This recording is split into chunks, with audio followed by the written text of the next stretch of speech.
اعوذ باللہ من الشیطان الرجیم، بسم اللہ الرحمن الرحیم۔ قرآن حکیم اور ہماری زندگی۔ قرآن اللہ کا آخری کلام ہے۔ اللہ نے انسانوں کو جو علم دینا تھا وہ قرآن کے اندر آخری مرتبہ مکمل شکل میں دے دیا گیا۔ قرآن ایک ایسا واقعہ ہے جو بالشبہ اب قیامت تک دوبارہ رہنما نہیں ہوگا۔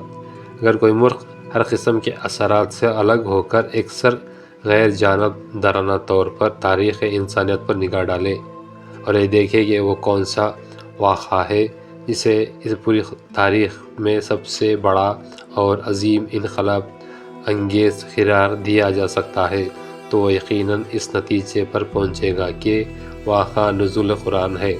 یہ بات محض بنا عقیدت نہیں کہی جا رہی ہے، جن غیر مسلم مورخین مفکرین نے تعصب اور جانبداری سے ہٹ کر تاریخ انسانیت پر غور کیا ہے، وہ از خود اس نتیجے پر پہنچے ہیں کہ نزول قرآن ہی تاریخ انسانی کا عظیم ترین انقلاب واقعہ ہے۔ خالق کائنات کا قرآن کو نازل کرنے کا مقصد بہت عرفہ و اعلیٰ ہے۔ اسی مقصد کے لیے کائنات تخلیق کی گئی، اسی مقصد کے خاطر انسان کو پیدا کیا گیا اور اسے اشرف المخلوقات کی خلعت پہنا کر خلیفت الہی کا دستار فضیلت سے سرفراز مشرف کیا گیا۔ اسی مقصد کے حصول کے لیے انبیاء کرام علیہ السلام کو دنیا میں بھیجا گیا اور اسی مقصد کی تکمیل کے لیے فقر انسانیت امام الانبیاء کو آخری نبی اور رسول بنا کر مبعوث کیا گیا۔ اگر ہم نزول قرآن سے قابل کی دنیا کا جائزہ لیں تو نقشہ کچھ یوں ابھرتا ہے۔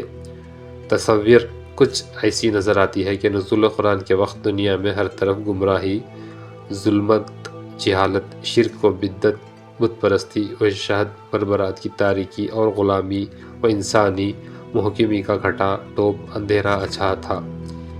اسی ظلمت اور تاریکی میں بھٹکتا تھا، اسی تاریکی میں ہاتھ کو ہاتھ سمجھائے نہیں دیتا تھا۔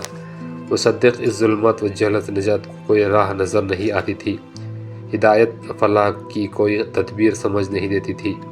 اسی ماحول میں رمضان مبارک کے مہینے میں ایک رات میں رات کا وقت، اسی لیے کہ ساری دنیا جہالت کی تاریکیوں میں لپٹی ہوئی تھی، طلوع سحر کی منتظر یہ شب تاریخ عالم میں عدیم النظیر فقید المثال تھی، یہ حد فاضل تھی۔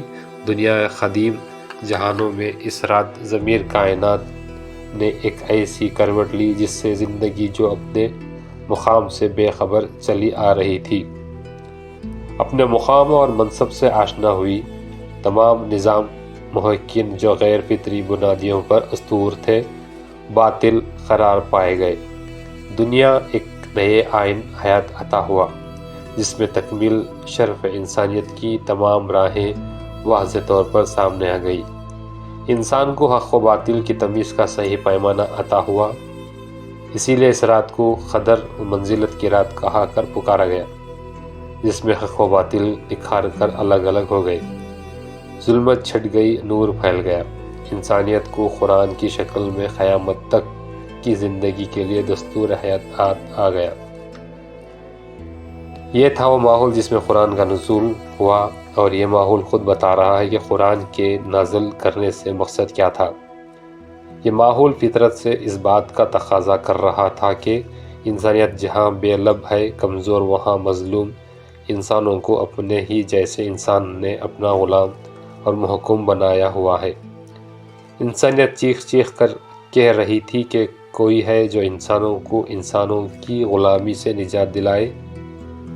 انسانوں کے لیے خالق و مالک نے انسانیت کا یہ پکار فریاد سن لی اور ایسا قانون و آئین اور دستور حیات نازل کر دیا کہ جو انسانیت کو ظلم، جہالت، بت پرستی، غلامی اور انسانی محکومی کی ظلمت اور اندھیروں سے نکال کر نور اور آزادی کی روشنی میں لے آیا، اور یہ اعلان عام کر دیا کہ اس قرآن کے نازل ہونے کے بعد کسی انسان کو یہ حق نہیں پہنچا تھا کہ وہ اپنے ہی جیسے انسانوں کو اپنا غلام بنائے اور ان پر حکومت کرے۔ کسی انسان کو یہ حق نہیں پہنچا تھا کہ وہ دوسروں انسانوں کے لیے قانون سازی کرے اور ان سے اس قانون کی اطاعت کرے، اور انسانوں کے معاملات روز شب کے فیصلے انسانی ذہن کے واضح کردہ قانون کے مطابق کرے۔